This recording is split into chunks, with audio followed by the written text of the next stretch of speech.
Good morning, fellow book and paper lovers. Nice to see you. I just wanted to show you a couple more of my handmade notebooks, which are available if anybody would like them.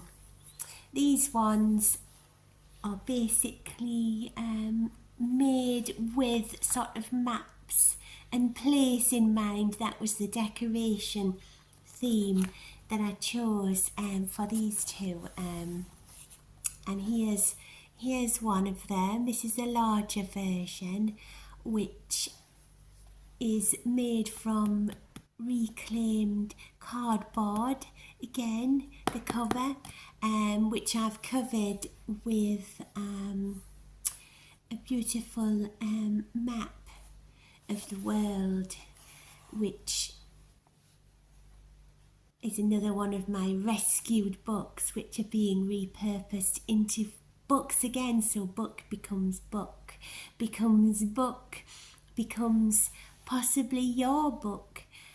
And this one is stitched along the spine as well to hold the inside pages in. And it has a little plaited natural jute closure on it. This one has a little surprise in it. I really like discovering things inside of things. That's something I really enjoy personally, and you might as well. So I like to hide little hidden extras in the books if I can, and also use up every single offcut that's been part of the process, because that just feels like for the planet the right thing to do, to keep on using every single bit so that your waste is as minimal as possible.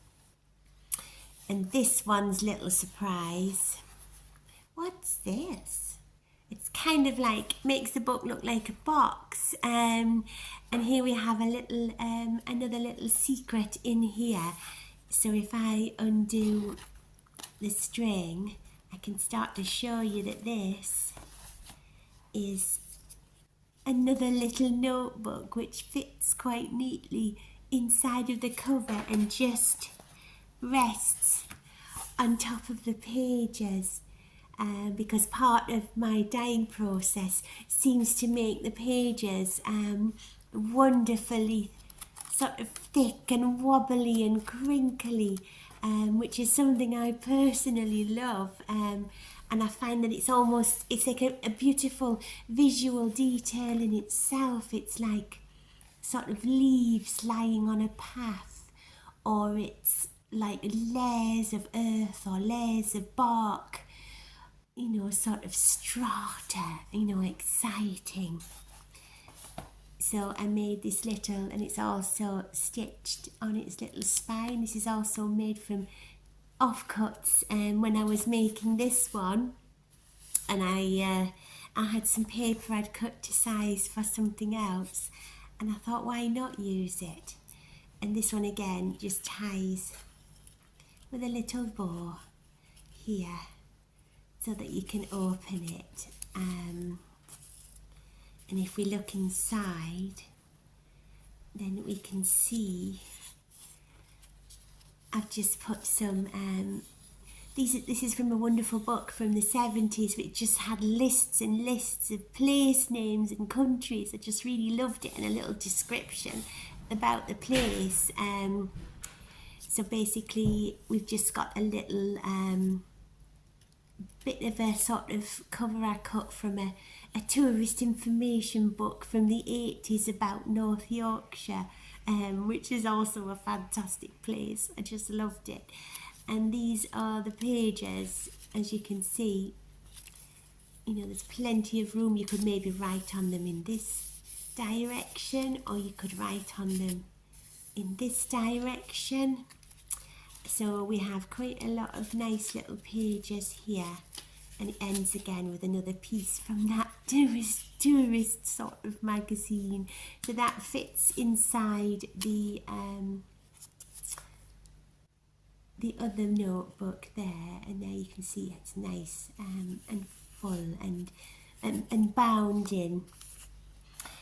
And then we have the large notebook here, which is kind of like its parent, you know, as if they sort of had a baby book. That's quite nice as well, if I get it the right way up. So we have the book, and here I've made a little storage pocket from a bit of map, and we've got, you know, you can put little things in, you know, your sort of notes and your little scraps that you collect and you want to keep. And maybe you would use this notebook to write a whole project in about something, and it was all kept together, all your thoughts on one particular thing. And I've just got my little tag in, which tells you again that it was made by me. So that pops in there.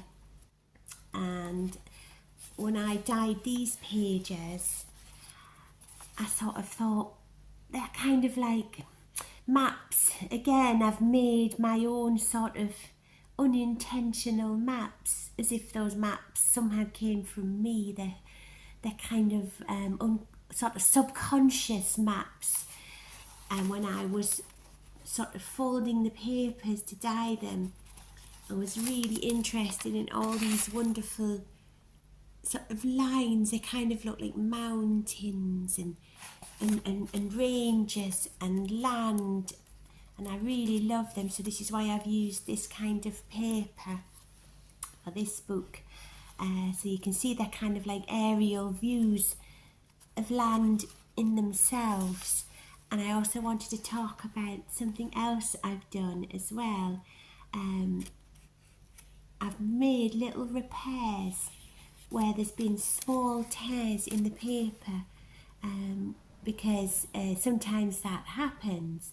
And at first I thought I'll have to disregard them, but then I thought, why? Because there's a lot of beauty in repairs. I mean, if we think about the Japanese art of kintsugi, I hope I've pronounced that properly, where they don't discard broken things.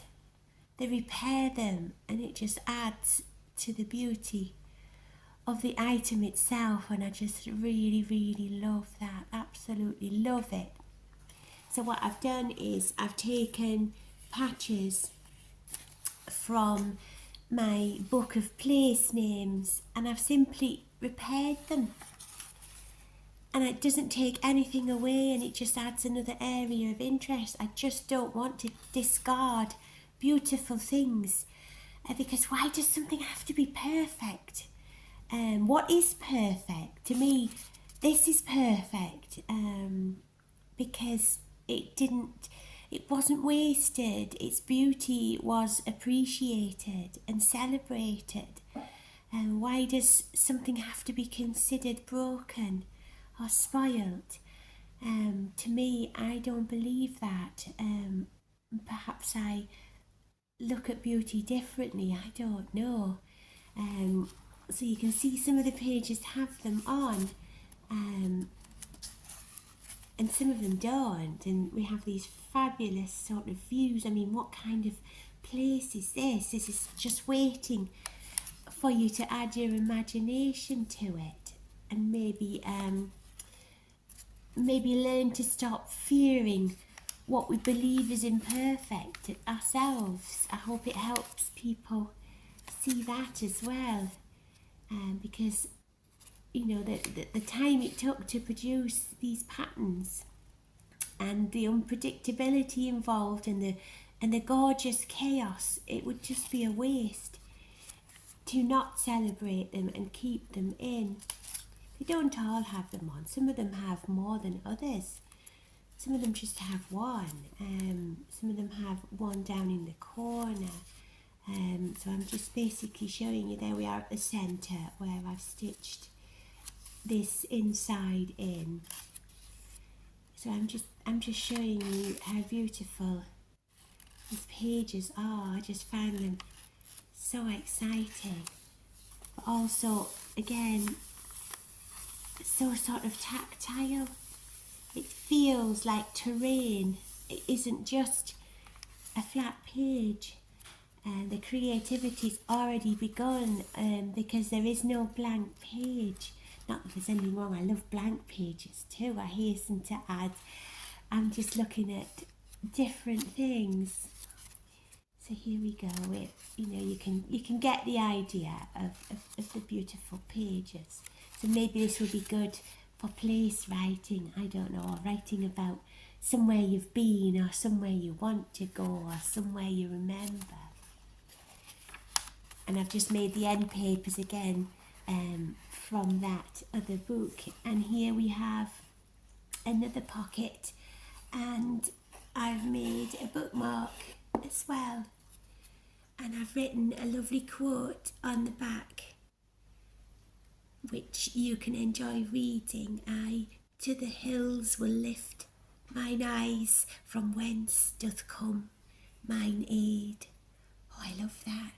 Thinking that you can look to the hills and there is your sort of help, the help that you need. And there's a little walk on there as well, which I thought was quite nice. So I'll just pop that back into there. And this was the large version of the map book with the small notebook which fits on the side.